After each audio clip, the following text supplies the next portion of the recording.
নমস্কাৰ সকলোকে স্বাগতম জনাইছো। কাশ্মীৰৰ পেহেলগামত শেহতীয়াকৈ যি নাৰকীয় কাণ্ড সংঘটিত হ'ল তাৰ বিৰুদ্ধে দেশজুৰি প্ৰতিক্ৰিয়া এতিয়াও অব্যাহত আছে। সেই সন্ত্ৰাসবাদীৰ কাৰ্যকলাপৰ বিৰুদ্ধে ৰাইজে ক্ষোভ উজাৰিছে, ৰাইজে প্ৰতিবাদ কৰিছে। এতিয়া সেই কথাখিনিৰ মাজত বা সেই কথাখিনিৰ লগত কিছু সংযোজন আছে যে অসমৰ সংবাদ মাধ্যম হওক বা ৰাষ্ট্ৰীয় সংবাদ মাধ্যম হওক, তেওঁলোকে এই সন্ত্ৰাসবাদী আক্ৰমণটোৰ পাছত বিভিন্ন বাতৰি পৰিৱেশন কৰিছে আৰু ইতিমধ্যে ভাৰত চৰকাৰে এই ক্ষেত্ৰত কঠোৰ হোৱাৰ ইংগিত দিছে আৰু সেই ক্ষেত্ৰতে বাতৰি পৰিৱেশন কৰি গৈছে ৰাষ্ট্ৰীয় বা অসমৰ সংবাদ মাধ্যম। কিন্তু সেই ক্ষেত্ৰত মন কৰিবলগীয়া এটা স্পৰ্শকাতৰ বিষয় আছে।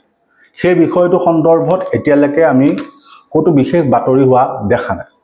ছপা মাধ্যমত কিছু বাতৰি এই ক্ষেত্ৰত পৰিৱেশন হৈছে। সেই কাহিনীটো হ'ল যে এটা বিশেষ বন্দৰৰ নাম আকৌ চৰ্চালৈ আহিছে, যে গুজৰাটত এটা বিশেষ জাহাজ বন্দৰ আছে যিটো কোৱা হয় মুন্দ্ৰা পোৰ্ট, আৰু মুন্দ্ৰা পোৰ্টটো বৰ্তমান গৌতম আদানীয়ে পৰিচালনা কৰি আহিছে। গৌতম আদানীৰ মালিকাধীন আদানী গ্ৰুপে পৰিচালনা কৰি আহিছে। এতিয়া সচৰাচৰ বাতৰিত আপোনালোকে প্ৰায় দেখি থাকে যে মাজে মাজে সেই মুন্দ্ৰা পোৰ্ট সংবাদ মাধ্যমৰ চৰ্চালৈ আহে। মুন্দ্ৰা পোৰ্টত মাজে মাজে ড্ৰাগছ উদ্ধাৰ হয়। সেই ক্ষেত্ৰত উচ্চতম ন্যায়ালয়ত এটা বিশেষ শুনানিৰ সময়ত কিছু কথা পোহৰলৈ আহিছে। এতিয়া সেই কথাখিনি যদি আমি বিতংভাৱে চাওঁ, তেতিয়াহ'লে NIAৰ ফালৰ পৰা উচ্চতম ন্যায়ালয়ত বিশেষ কিছু কথা জনোৱা হৈছে। সেই কথাখিনি হ'ল যে আদানীৰ মুন্দ্ৰা পোৰ্টত শেহতীয়াকৈ প্ৰায় 3000 কিলো ড্ৰাগছ উদ্ধাৰ হৈছিল।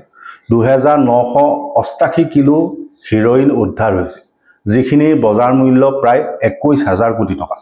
পুনৰ কৈছোঁ, এটা ভয়ংকৰ কথা যে প্ৰায় 2988 কিলো হিৰ'ইন উদ্ধাৰ হৈছিল মুন্দ্ৰা পোৰ্টত, আদানীৰ পৰিচালনা কৰা মুন্দ্ৰা পোৰ্টত, আৰু সেইখিনিৰ মূল্য প্ৰায় 21,000 কোটি টকা। এতিয়া সেই 21,000 কোটি টকাৰ যি ড্ৰাগছ উদ্ধাৰ হৈছিল বা হিৰ'ইন উদ্ধাৰ হৈছিল, সেইখিনিৰ সম্পৰ্ক কিন্তু পাকিস্তানৰ নিষিদ্ধ ঘোষিত সংগঠন লস্কৰ-ই-তৈবা বা ISIৰ সৈতে পোৱা গৈছে। আৰু সেইটো আমি দাবী কৰা কথা নহয়, সেইটো ভাৰতৰ সৰ্বোচ্চ যি তদন্তকাৰী সংস্থা আছে, অনুসন্ধান সংস্থা আছে, NIA নামৰ যিটো সংস্থা আছে, নেশ্যনেল ইনভেষ্টিগেটিভ এজেঞ্চি বুলি যাক কোৱা হয়, সেই NIA শেহতীয়াকৈ উচ্চতম ন্যায়ালয়ত সেই কথা জনাইছে যে শেহতীয়াকৈ গুজৰাটৰ মুন্দ্ৰা পোৰ্টত উদ্ধাৰ হোৱা 2988 কিলোৰ যি হিৰ'ইন, সেই হিৰ'ইনৰ লিংক বা সংযোগ পাইছে পাকিস্তানলৈ। যে পাকিস্তানৰ নিষিদ্ধ ঘোষিত সংগঠন লস্কৰ-ই-তৈবা বা ISI লগত জড়িত এই ড্ৰাগছখিনি।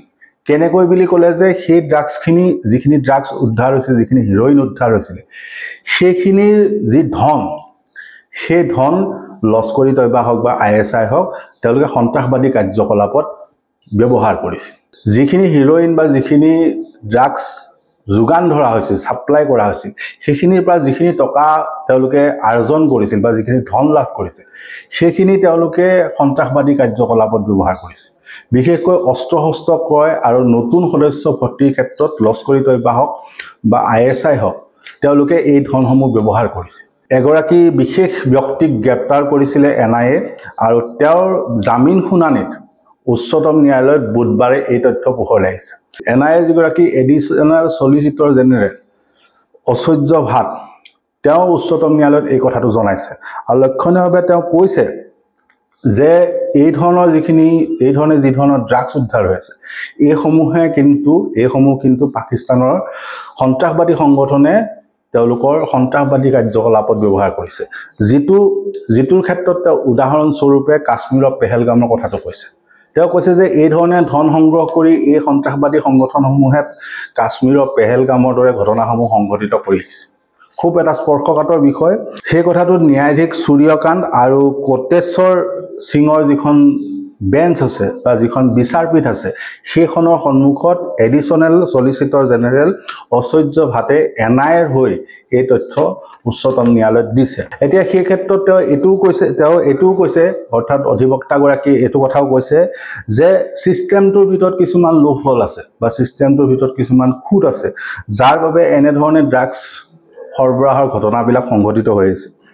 আৰু সেই ক্ষেত্ৰত মন কৰিবলগীয়া কথা হ'ল, যিগৰাকী ব্যক্তিক শেহতীয়াকৈ গ্ৰেপ্তাৰ কৰা হৈছিল, সেই গ্ৰেপ্তাৰ কৰা ব্যক্তিগৰাকীৰ জামিন আবেদনত এই কথাখিনি উচ্চতম ন্যায়ালয়ক কৈছিল আৰু লগতে এইটো কথাও কোৱা হৈছিল যে এগৰাকী কাষ্টম বিষয়াৰ নাম শেহতীয়াকৈ পোহৰলৈ আহিছে যি কলিকতাত এই ড্ৰাগছসমূহ পাৰ হৈ যোৱাত গ্ৰীণ ছিগনেল দিছিল, সেও সংকেত দিছিল, কিন্তু পিছলৈ তেওঁৰ মৃতদেহ উদ্ধাৰ হৈছিল।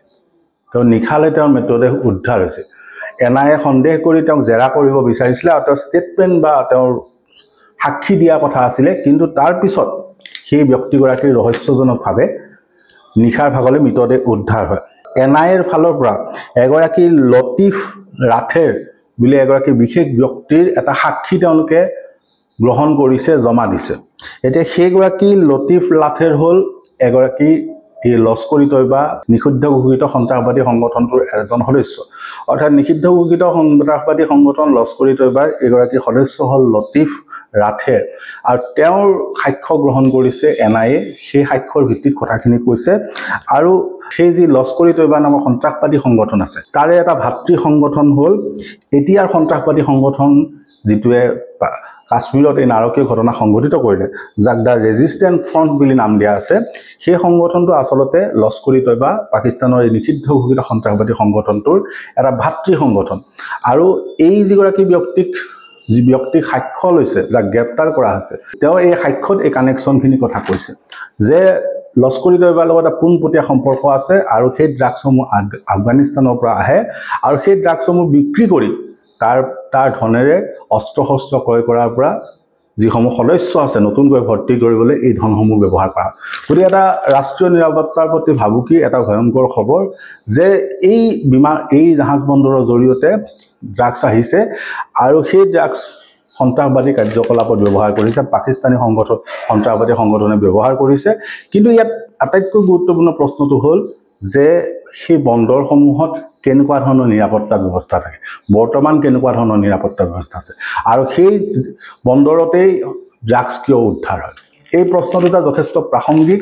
গতিকে আমি এটা সংকীৰ্ণ বিষয় আমি তুলি ধৰিলোঁ, ৰাইজে কথাটো বিচাৰ কৰি চাব যে গুজৰাটৰ মুণ্ডা পোৰ্ট পুনৰ চৰ্চাত আহিছে আৰু 3000 কিলো যি হিৰইন উদ্ধাৰ হৈছিল 21,000 কোটি টকা, তাৰ যিটো ধন, সেই ধনৰ লিংকটো পোৱা গৈছে পাকিস্তানৰ নিষিদ্ধ ঘোষিত সন্ত্ৰাসবাদী সংগঠন লস্কৰি তৈবাৰ সৈতে।